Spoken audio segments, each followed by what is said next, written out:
ಕೆಲವೊಂದು ಮಂದಿ ಅದಾರ ಲೀಡರ್ಗಳು ಇಲೆಕ್ಷನ್ ಬಂದಾಗ ಹಿಂದೂಗಳು ಓಟ್ ಬೇಕು, ಮುಂದೆ ಏನಿಲ್ಲ. ಅವಾಗ ಏನಂತ ಕೊಡ್ತದೆ, ಎಲ್ಲರೂ ಬೇಕು ನಮಗೆ. ಓಟ್ ಹಾಕಿದವರು ಮೊದಲ ಅವರಿಗೆ ಧನ್ಯವಾದ ಹೇಳಬೇಕು.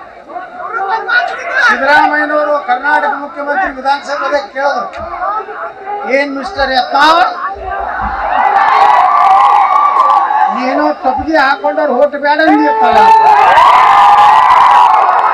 ನಾ ಹೇಳಿದೆ ಮುಖ್ಯಮಂತ್ರಿಗಳಿಗೆ, ಹೌದ್ರಿ ಸಿದ್ದರಾಮಯ್ಯ ಸಾಹೇಬ್ರೆ, ನಾ ತಪ್ಪಿಗೆ ಹಾಕೊಂಡು ಯಾವ ತಪ್ಪಿಗೆ ನಿಮಗ್ ಗುರ್ತ, ಈ ತಪ್ಪಿಗೆ ಅಲ್ಲ, ಅವರು ಓಟ್ ಬೇಡ ಅಂದಿದ್ದು ಖರೆ. ನಾ ಏನು ನಿಮಗೆ ಅಂಜುವುದಿಲ್ಲ, ನಿಮ್ಮ ಉಪಮುಖ್ಯಮಂತ್ರಿಗೆ ಅಂಜುವುದಿಲ್ಲ, ಏನೂ ಗೊತ್ತಿಲ್ಲಾರಂತ ಗೃಹ ಮಂತ್ರಿಗೆ ಮೊದಲೇ ಅಂಜೋದಿಲ್ಲ. ಹಂಗಾದ್ರೆ ನೀವು ಕರ್ನಾಟಕದ ಮುಖ್ಯಮಂತ್ರಿ ಹೆಂಗಾಗ್ತೀರಿ? ಯತ್ನಾಳ್ ತಂದ್ರು. ಕಪಿಗೆ ರಹಿತ ಹಿಂದೂಗಳ ಓಟಿನಿಂದ ಕರ್ನಾಟಕದ ಮುಖ್ಯಮಂತ್ರಿ.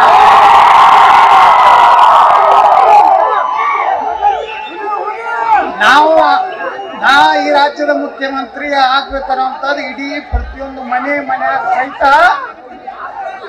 ಜನ ನಿರ್ಣಯ ಮಾಡ್ಯಾರ, ನಾವಲ್ಲ. ಜನರ ಬಾಯಾಗ ಒಂದ್ ಬರ್ಲಾಕತ್ತು ಅಂದ್ರ ರಾಜಕಾರಣದಾಗ ಒಮ್ಮೆ ವಾಜಪೇಯಿ ಅವ್ರು ಪ್ರಧಾನಮಂತ್ರಿ ಆಗ್ಬೇಕಂತ ಹೇಳಿ ಜನರ ಬಾಯಾಗ ಬತ್ತು, ಅವ್ರು ಪ್ರಧಾನಮಂತ್ರಿ ಆದ್ರು.